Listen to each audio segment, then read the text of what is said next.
Apreciados estudiantes, colegas, amigos, grupos de estudio y grupos de investigación,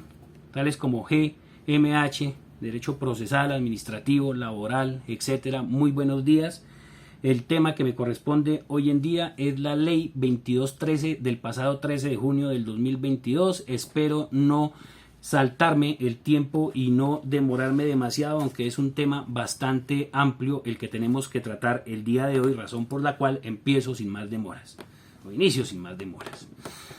Y lo primero que hay que tener que decir es que la ley 2213 del 13 de junio del 2022 no va a ser objeto muy seguramente de ninguna demanda de inconstitucionalidad, en razón a que algunos colegas manifiestan o tienen el argumento de que se está reformando la justicia y que por consiguiente se debe hacer por medio de una ley estatutaria. La ley estatutaria ya existe. Es la ley 270 de 1996 que en el artículo 4 consagra. Esta ley adoptará nuevos estatutos procesales con diligencias orales y por audiencias en procura de la unificación de procedimientos judiciales y tendrá en cuenta los nuevos avances tecnológicos. Norma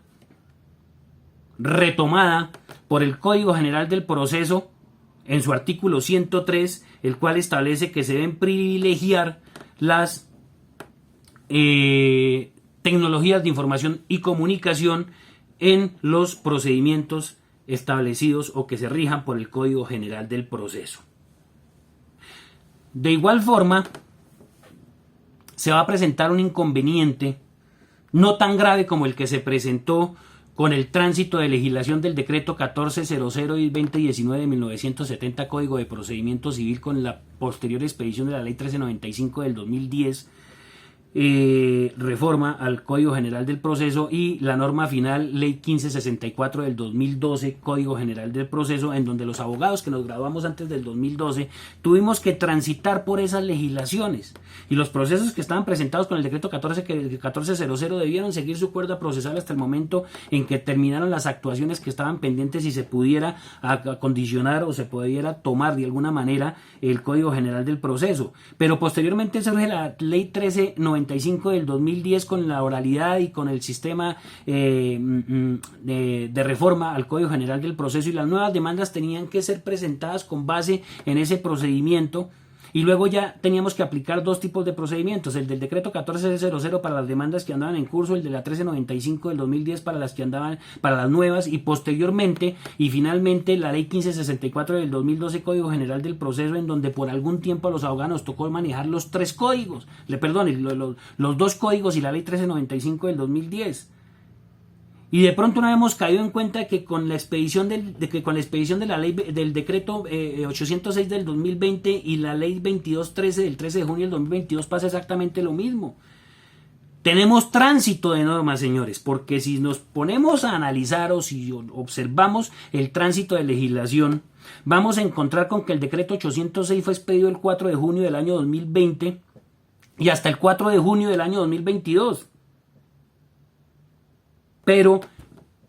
la ley 2213 fue expedida en el 2013, o sea que hay un vacío, un tránsito legislativo entre el decreto 806,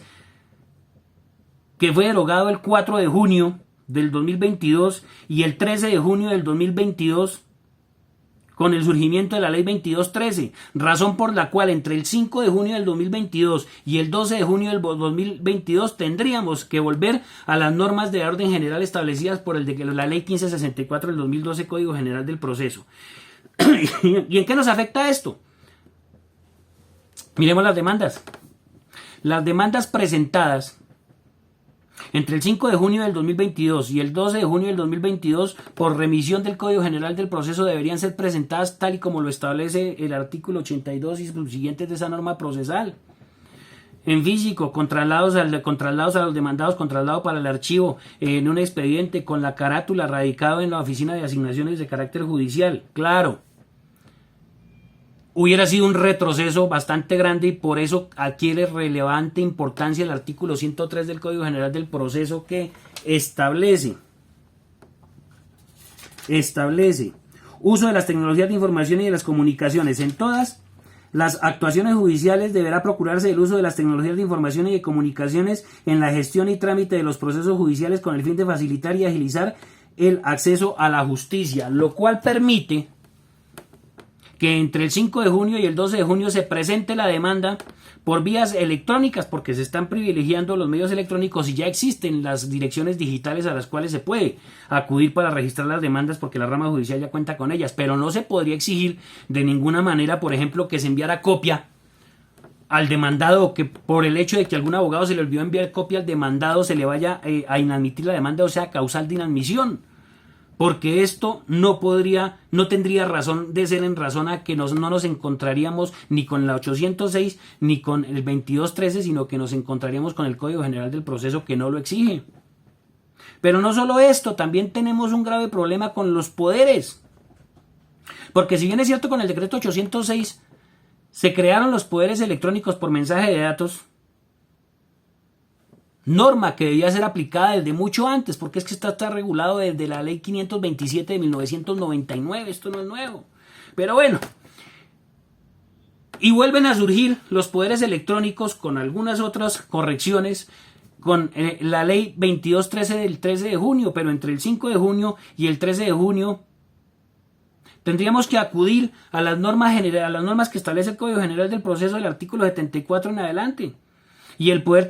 especial tendría que ser otorgado por escrito con nota de presentación personal, o sea, ser autenticado por notaría y presentado de forma física o de forma electrónica, pero autenticado. No bastaría con el poder electrónico que veníamos manejando desde el decreto 806. Luego, si alguno de los colegas ya presentó demandas en este lapso de tiempo, tenga mucho cuidado en la forma como presentó el poder, porque puede ser causal de inadmisión. Los recursos de reposición que se presenten por fuera de audiencia también tendrían que tener los postulados del artículo 110 del Código General del Proceso, y no se podrían aplicar las normas especiales del decreto 806 ni del 2213, por lo que todavía tendríamos que estar pendientes de los traslados para poder dar el trámite a estos y ser contestados y evacuados tal y como lo establece el Código General del Proceso. Recordemos que si bien la ley 2213 debe aplicarse de forma inmediata a todos los procesos en curso, aquellas actuaciones procesales iniciadas antes de la entrada en vigencia de esta ley deben continuar por la ley anterior, y esto es el Código General del Proceso, como les venía diciendo. Luego ahí tenemos grandes inconvenientes. También el recurso de apelación, señores. Si tenemos entre el 5 y el 12 alguna fecha para proceso para sustentar recurso de apelación, se debe hacer en audiencia y no bajo los postulados de la 2213 como lo trae concebido o como el decreto 806, porque no existía tránsito de normas entre esos días. Entonces, démonos cuenta de la importancia de esto, además porque las notificaciones personales tampoco se pueden hacer como lo hacían en el decreto 806 y como lo hacía la ley 2213. Si alguno de los colegas desarrolló la actividad de notificación personal entre el 5 de junio y el 12 de junio del año 2022, tiene que hacerla como lo establecen los artículos 291 y 292 del Código General del Proceso, enviando la comunicación por escrita, diciéndole que se presente entre los 5 días, etcétera, etcétera, etcétera, porque de lo contrario estaríamos ante una causal de nulidad, porque en ese momento se estaba aplicando el de la ley 1564 del 2012, Código General del Proceso. Ese fue el gran inconveniente que yo veo que se presentó entre la derogatoria del decreto 806 y la entrada en vigencia de la ley 2213. Pero ya entremos directamente en lo que tiene que ver con la ley y analicemos el artículo primero. Y el artículo primero nos habla de que debemos aplicar de manera permanente las normas contenidas en el decreto 806 del 2020, con las modificaciones que trae la ley 222 del 2013, pero aquí nos agrega un ingrediente especial, y es que nos aclara esta ley que todos los procesos con el uso de las tecnologías de información y comunicación se deben aplicar en las especialidades civil, laboral, de familia, de jurisdicción de lo contencioso administrativo, jurisdicción constitucional, jurisdicción disciplinaria y todas las actuaciones ante autoridades administrativas que ejerzan funciones jurisdiccionales o arbitrales. ¿Qué quiere decir? Que esta ley 2213 se debe aplicar absolutamente a todas las actuaciones en donde existan funciones de carácter jurisdiccional, incluso la penal, aunque en la penal lo deja al arbitrio del juez de conocimiento en cuanto al tema de la presencialidad y la virtualidad, que podría ser tema de otra charla, porque en este momento estamos en aspectos eminentemente procesales y análisis de la ley 222. Pero des en cuenta, estimados colegas, que esta ley protege el derecho a la igualdad y protege el derecho a la inmediación. Porque pese a que crea las tecnologías de información y comunicación de manera preferente en los procesos judiciales, mantiene la garantía de la atención personal en los despachos judiciales sin perjuicio de la aplicación de las tecnologías de información y comunicación, y privilegia el derecho a la igualdad de las partes, de aquellos que no les gusta la tecnología o de aquellas comunidades vulnerables en donde no existe el internet o no se tienen los medios tecnológicos para acudir a la administración de justicia. Entonces, deja abierta la puerta como exigencia para que los juzgados mantengan la atención presencial y mantengan el uso físico de algunos expedientes en caso de que la persona lo solicite, como lo veremos más adelante, protegiendo el derecho a la igualdad y acceso en condiciones de no discriminación a la justicia por aquellas personas que no pueden utilizar las tecnologías de información y comunicación. El mismo artículo primero habla de que se deben brindar especiales medidas a la población con condiciones de discapacidad, de vulnerabilidad, y esto para el redactor de la ley 2213 es todo aquel que no tenga acceso a tecnologías de información y comunicación. Ahora, el parágrafo primero de este artículo primero explica que los sujetos procesales y la autoridad jurídica competente deberán manifestar las razones por las cuales no pueden realizar las actuaciones judiciales a través de medios tecnológicos. Entonces, que no es una regla general la presencialidad o el desarrollo físico de audiencias. Privilegia las tecnologías de información y comunicación y por consiguiente las audiencias presenciales deberán ser excepcionales, pero previa justificación del por qué no se lograron realizar, dejando abierta la puerta a que se puedan esgrimir argumentos de seguridad, de fiabilidad o de necesidad de la prueba para que los despachos judiciales las hagan de forma presencial y no virtual. Ahora, estas normas de la ley 2213 no reforman la justicia y no son totalmente obligatorias e impositivas, porque deben ser miradas u observadas en complementación o en armonía con los códigos procesales propios de cada jurisdicción, y así lo dice el parágrafo segundo del numeral primero. ¿Qué quiere decir esto? Que estas tecnologías de información son un complemento para la administración de justicia, que unido al artículo primero permiten el acceso igualitario a la administración de justicia. Venimos con el artículo segundo, que nos dice que se pueden utilizar todos los mecanismos de tecnologías de información y comunicación, y aquí viene mi primer reparo con el vacío o la inconsistencia que deja esta ley en torno a los poderes, que los vamos a ver más adelante, pero desde ya me permito poner a juicio de ustedes lo siguiente. Si el artículo segundo dice que se podrán utilizar las tecnologías de la información y la comunicación y que por tanto las actuaciones no requerirán de firmas manuscritas y por tanto las actuaciones no requerirán firmas manuscritas o digitales presentaciones personales o autenticaciones adicionales ni incorporarse o presentarse en medios físicos, ¿por qué la misma norma más adelante habla de que únicamente se hollará las notas de presentación personal de los poderes cuando se presentan por mensajes de datos? Y entonces los poderes físicos que se escanean, ¿vienen a ser mensajes de datos o no vienen a ser mensajes de datos? Les dejo ese interrogante para resolverlo en el artículo pertinente. Pero por ahora, válgase decir que en las actuaciones judiciales, de acuerdo a este artículo, no se requerirá las presentaciones personales, las autenticaciones adicionales, ni incorporar el documento o presentarse en medios físicos. Pero más adelante también nos dice que debemos procurar presentarlos de forma física o colaborar con aportar los documentos cuando la contraparte así lo requiera. Luego vamos a observar también esa incongruencia más adelante. Ahora, el artículo 3 habla de los deberes y de los sujetos procesales en relación con las tecnologías de la información y la comunicación. Y exige o impone la obligación de asistir a todas las actuaciones y audiencias y diligencias a través de medios tecnológicos, argumentando que se deben suministrar los medios digitales elegidos para tales fines por el proceso.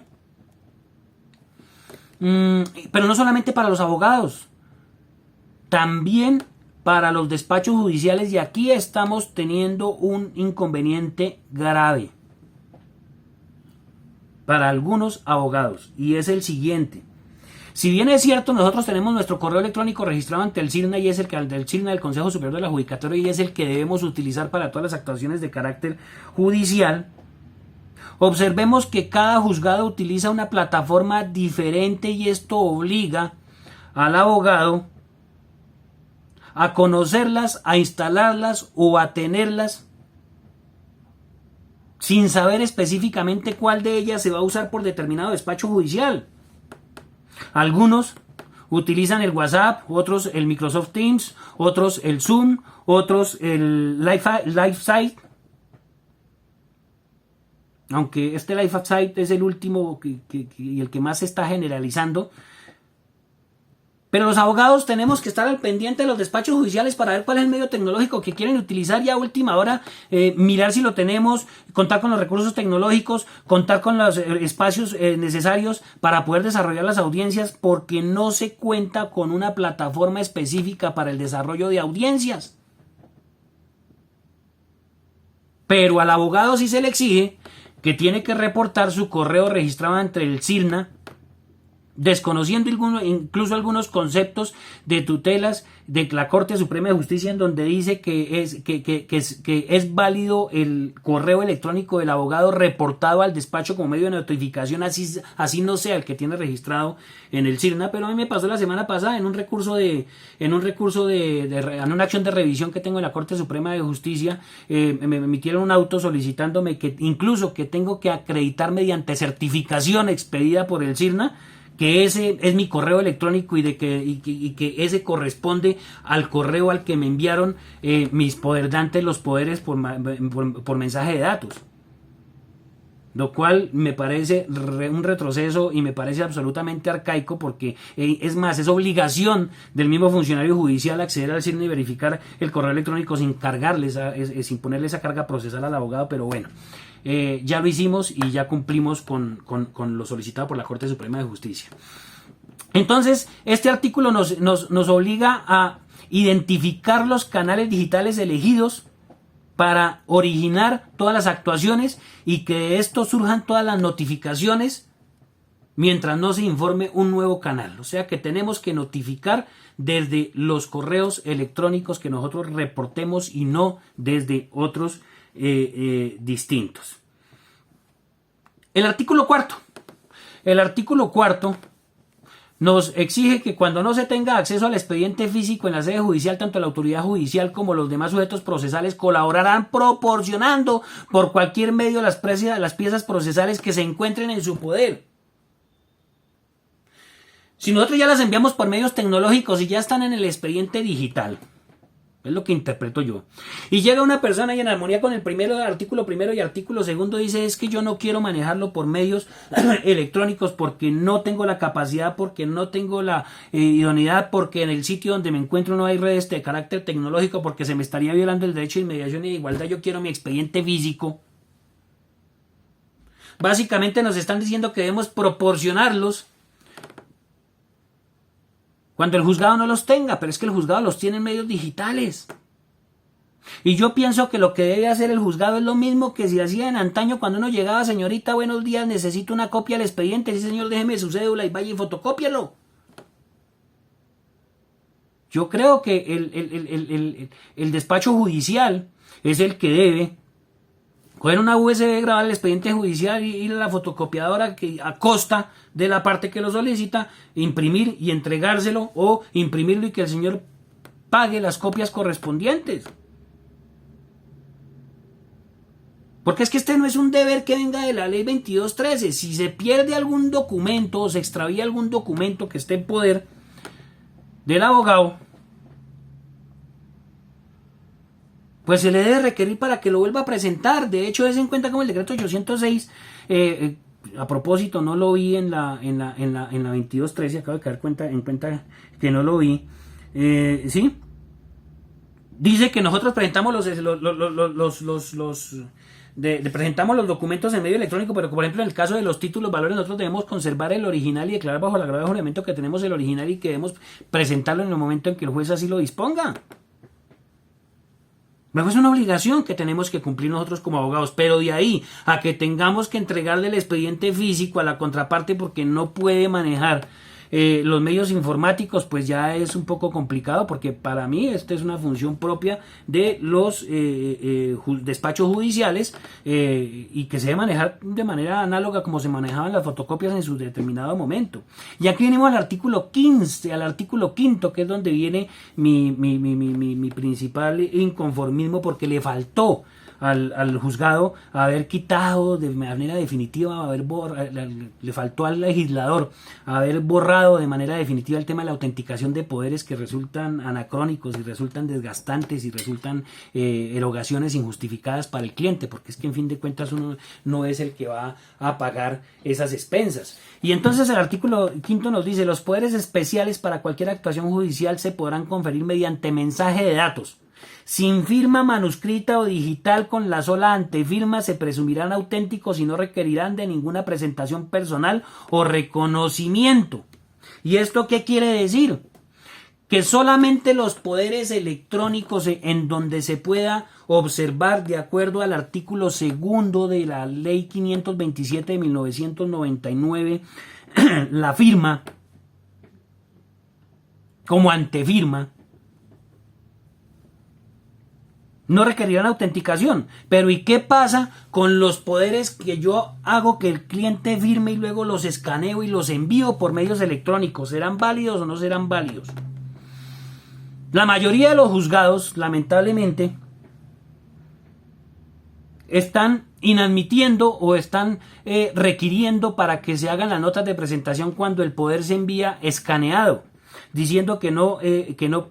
se observa la autenticación y que por consiguiente no se observa la verdadera intención y realidad del poderdante al otorgar el poder al apoderado. Y están haciendo que se autentiquen cuando se hacen por medio escaneado, pero es que para el cliente a veces es más fácil venir y firmarnos la hojita y entregárnosla y nosotros enviarla por medios electrónicos. Ahora,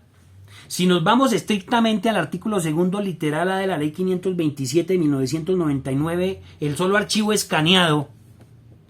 del poder ya se convierte en un mensaje de datos. El artículo 2 de la ley 527, ¿qué dice el mensaje de datos? Es de la información generada, enviada, recibida, almacenada o comunicada mediante medios electrónicos, ópticos o similares.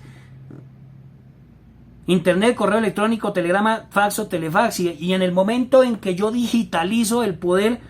utilizando medios ópticos y lo estoy enviando desde mi correo electrónico, ¿qué estoy haciendo? Reportando el emisor y el receptor del mensaje y enviando el mensaje de datos, que es la reproducción óptica de un poder. Entonces se sigue presumiendo la mala fe del abogado, Que si el poder no va autenticado, entonces no se expresa la voluntad del poderdante, lo que quiere decir que si no va autenticado, entonces nosotros estamos obrando de mala fe como abogados. Y no estamos cumpliendo con la voluntad de nuestro poderdante.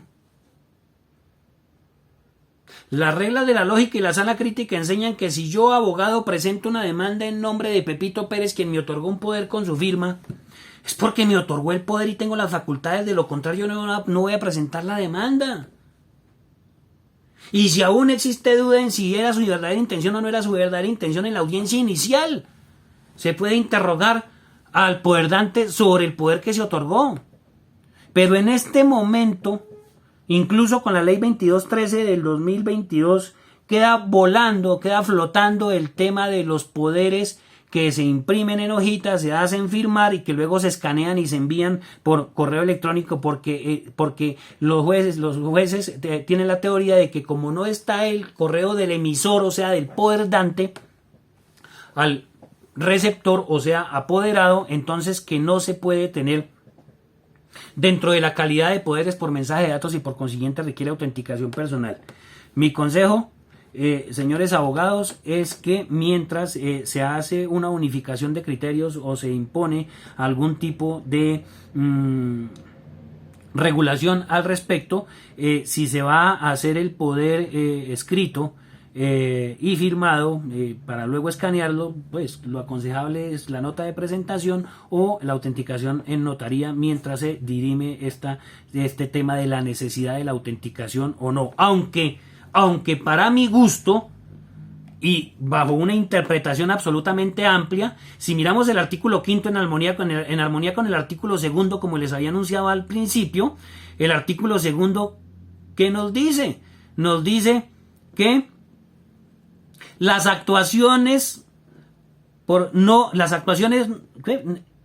dice enviado para exigir el cumplimiento de formalidades especiales o similares que no sean estrictamente necesarias. Por tanto, las actuaciones no requerirán de firmas manuscritas o digitales, presentaciones personales o autenticaciones adicionales, ni incorporarse o presentarse en medios físicos. Si me dice que el poder no lo debo presentar en medio físico, y si me dice que lo debo incorporar de manera electrónica y que no requiere ni firmas manuscritas, ni digitales, ni presentaciones personales, entonces el artículo 5 del poder, en armonía con el artículo 2, sí zanjaría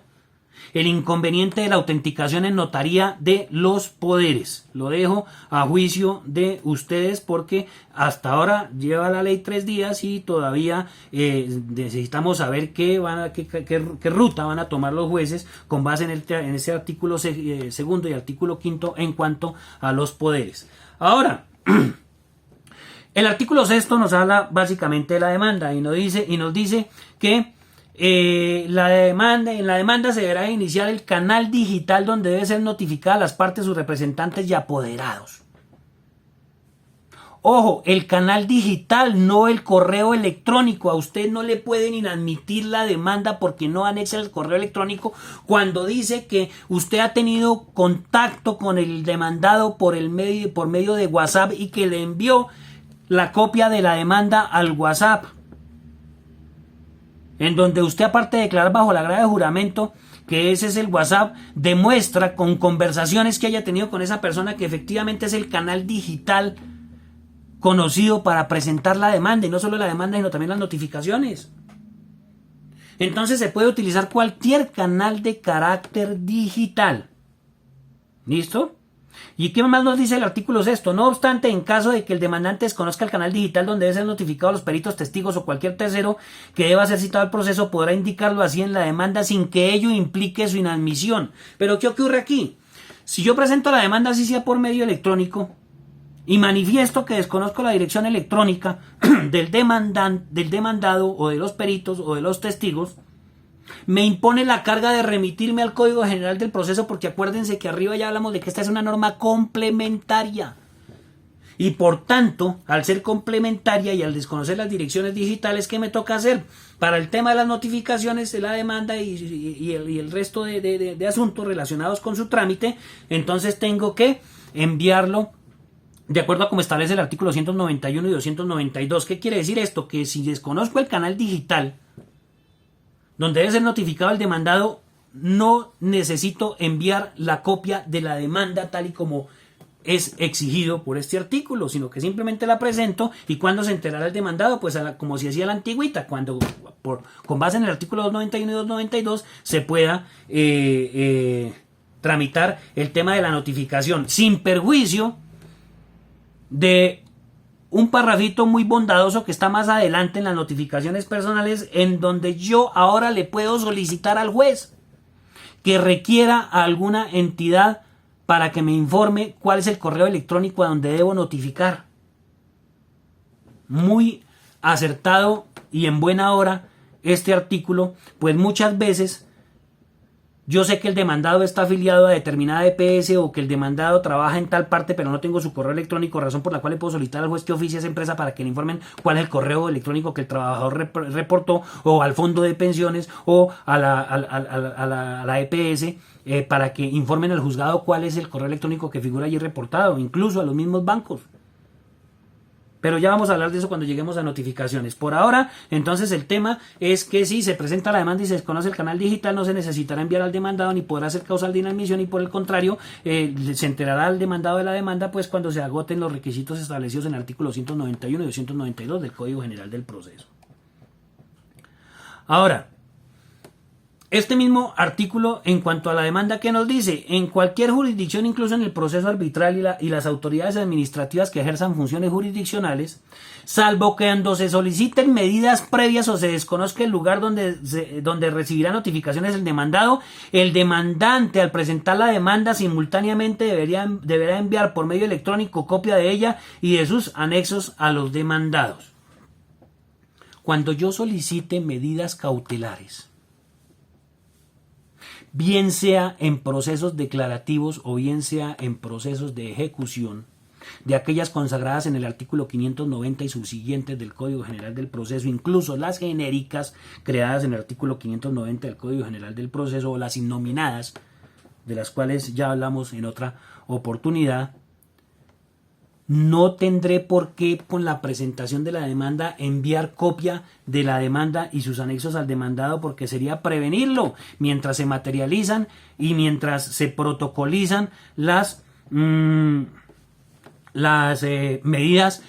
cautelares, y por consiguiente en este caso ratifica la 2213 que no será necesario enviarlo mientras se tramiten las medidas cautelares. Después de que se tramiten las medidas cautelares, ahí sí se podrá enviar la demanda junto con sus anexos, porque ya está la medida cautelar en firme. Bueno, van 32 minutos, voy a tratar de agilizar porque ya me pasé del tiempo establecido. Ya vamos para notificaciones personales, que es otro aspecto bastante importante y que cambia de cierta manera en lo que veníamos manejando con el decreto 806. El artículo 8 nos trae las notificaciones personales. Y entonces este artículo nos dice que las notificaciones deben hacerse personalmente y también podrán efectuarse con el envío de la providencia respectiva como mensaje de datos a la dirección electrónica o sitio que suministre el interesado. Y ahí volvemos a lo mismo, no necesariamente tiene que ser por correo electrónico, también puede ser WhatsApp. Y si él contesta el WhatsApp, pues se asume como que conoció como lo conoció, y se asume como acuse de recibido. Y si aparecen los dos chulitos azules, pues se asume como recibido porque aparecen los dos azules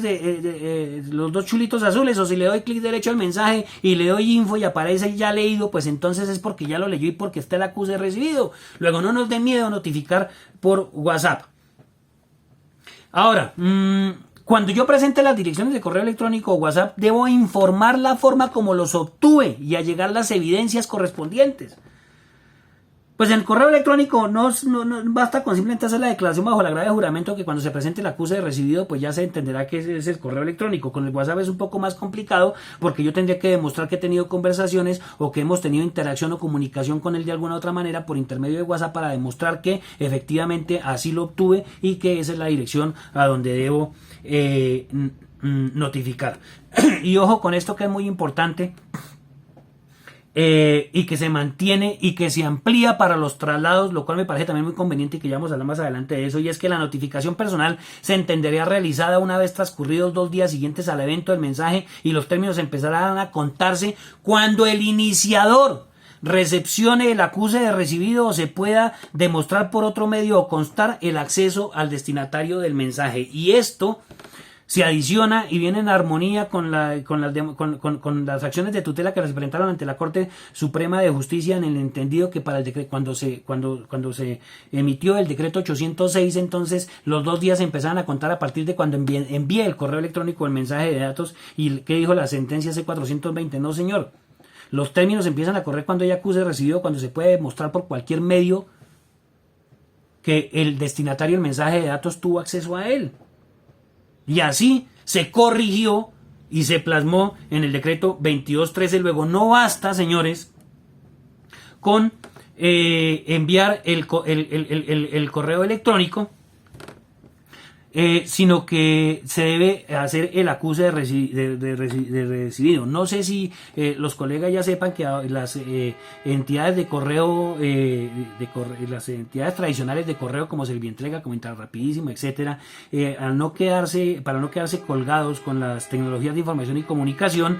procedió a crear la notificación electrónica, en donde uno va y compra el paquete de notificaciones electrónicas, envía el correo electrónico desde la plataforma de Servientrega, desde su propio computador, y tan pronto ahí aparece la hora en que se envía, la hora en que llega, la hora en que es abierto, la hora en que es leído, la hora en que se descargan los archivos y se hace el acuse de recibido de forma automática, y esa es la forma más idónea para proceder a las notificaciones de carácter electrónico. Yo les aconsejo que usen no es propaganda, pero la de Servientrega me ha parecido la más buena y la más completa para estos efectos, y siempre me ha funcionado muy bien. De igual forma he usado el WhatsApp y sin ningún contratiempo los jueces han aceptado la notificación cuando demuestro que efectivamente el WhatsApp fue abierto, o que después de la demanda, de la notificación de la demanda, hubo conversaciones con el demandado. Pero ojo con este parágrafo segundo, que era lo que ya les había anunciado anteriormente, de la facultad que se le otorga al juez, o no la facultad sino la obligación de solicitar los correos electrónicos cuando yo desconozca. Si yo presento la demanda y desconozco el correo electrónico del demandado, entonces ojo con este parágrafo, que es muy importante. La autoridad judicial de oficio o a petición de parte podrá solicitar información a las direcciones electrónicas o sitios de la parte por notificar que estén en cámaras de comercio, superintendencias, entidades públicas o privadas, o utilizar aquellas que estén informadas en páginas web o en redes sociales. Entonces, si yo le digo al señor juez, desconozco el correo electrónico, pero revisado el sistema, el FOSIGA, o revisadas las redes sociales, o revisado Google, o revisadas las plataformas públicas, observo que el señor está afiliado o la señora está afiliada a Sanitas. Luego solicito que oficie a Sanitas para que con destino al juzgado informe cuál es el correo electrónico que figura reportado. O señor juez, declaro bajo la regla de juramento que el señor trabaja en tal empresa, razón por la cual solicito que se oficie a esa empresa para que informe y extraiga de la hoja de vida o de sus bases de datos cuál es la dirección de correo electrónico que le corresponde al trabajador para poderlo notificar de las posteriores actuaciones. Y el juez lo tiene que hacer de acuerdo a este parágrafo segundo. Me parece muy acertado. Ahora,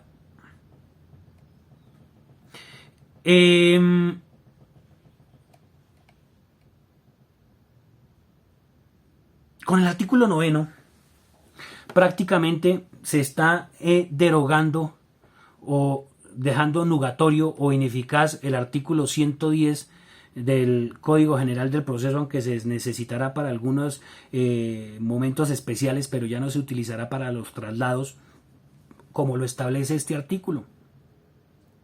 Antes se presentaba la demanda, se contestaban las excepciones de mérito, y después de las excepciones de mérito se corría traslado a la contraparte por auto que no era objeto de recurso. Pero con este artículo 9 cambia. Y entonces nos dice lo siguiente: cuando una parte acredite haber enviado un escrito del cual deba correrse traslado a los demás sujetos procesales mediante la remisión de la copia por un canal digital, se prescindirá del traslado por secretaría. Ojo con esto, se prescindirá del traslado por secretaría, el cual se entenderá realizado a los 2 días hábiles siguientes al envío del mensaje, y término respectivo empezará a contarse cuando el iniciador recepcione o acuse el recibo o se pueda por otro medio constar el acceso del destinatario al mensaje. Y entonces, ¿qué dice? Como el artículo 78 nos impone la obligación, y el artículo 78 y la ley 2213 nos impone la obligación de que simultáneamente se debe enviar todos los memoriales o todas las actuaciones a la contraparte. De esta misma manera, si yo contesto la demanda proponiendo excepciones de mérito y se le envío a la contraparte, o la contraparte me la envía a mí, a partir de los 2 días siguientes a cuando yo abrí el correo electrónico y recepcioné el escrito de excepciones de mérito, empezará a correr el traslado para pronunciarme sobre ellas. Y así cualquier traslado que deba surtirse. Luego el artículo 110 quedaría relegado ¿a qué? Al traslado de las liquidaciones de costas de agencias en derecho o de liquidaciones del proceso, o a los traslados a algún pronunciamiento del juez en torno a un peritaje, etcétera. Pero ya para el tema de los traslados, cuando menos de excepciones de mérito, tengan mucho cuidado, estimados colegas, no se requerirá. No se requerirá. Porque tan pronto le enviemos empiezan a correr. Luego esto me lleva a pensar... Seamos realistas, ninguno de nosotros contesta el acuse de recibido en ningún correo electrónico, ni lo va a hacer la contraparte. Luego esto me conlleva a que también para el tema de la contestación de la demanda junto con sus excepciones de mérito se debe hacer por correo certificado, para que este correo certificado me acredite automáticamente el acuse de recibido y la apertura y descarga de archivos. Luego ya tendríamos 2 notificaciones que hacer por medios electrónicos corroborables. El de la notificación personal y el de los traslados. Recomiendo que lo hagan directamente por las empresas de correo que certifican automáticamente la recepción del correo, la apertura del correo, el descargue de archivos, para de esta manera demostrar que efectivamente fue recibido y empiece a correr el término. O esperar unos días prudentes, y en caso de que no, si yo lo envío al correo y jamás me llega el acuse de recibido y pasan 2, 3, 5, 10 días, pues pasar un memorial al juzgado solicitándole que proceda a correr el traslado en razón a que no se ha podido obtener el acuse de recibido o que no se ha podido probar el acceso al mensaje de datos por parte del receptor del mensaje de datos. Y otra magnífica en buena hora y que aplaudo de una manera absoluta es que el artículo 10 de la ley 2213 deroga de alguna manera el artículo 108 del Código General del Proceso y por fin termina la tediosa labor de tener que publicar por un medio escrito de amplia circulación los edictos emplazatorios. El artículo 10 queda: los emplazamientos que deban realizarse en la aplicación del artículo 108 del Código General del Proceso se harán únicamente en el Registro Nacional de Personas Emplazadas, sin necesidad de la publicación en un medio escrito. ¿Quién lo hace? El despacho. Nos quitan esa carga a nosotros. El despacho hace el registro en el Registro Nacional de Personas Emplazadas mientras nos cargan esa actividad a nosotros, porque tarde o temprano nos la van a cargar a nosotros, pero la publicación por medio escrito se termina. Nada de periódico, nada de medio radial, etcétera. Señores estudiantes, colegas y amigos, espero que estas pocas reflexiones en torno a la ley 2213 del pasado 13 de junio del 2022 les sirvan de algo. Cualquier duda, cualquier inquietud adicional por mi interno, todos aquel que lo tienen, estaré gustoso de resolverlas. Muchísimas gracias a todos por el tiempo y por la invitación, y en una próxima oportunidad nos encontraremos nuevamente. Que tengan muy buen día.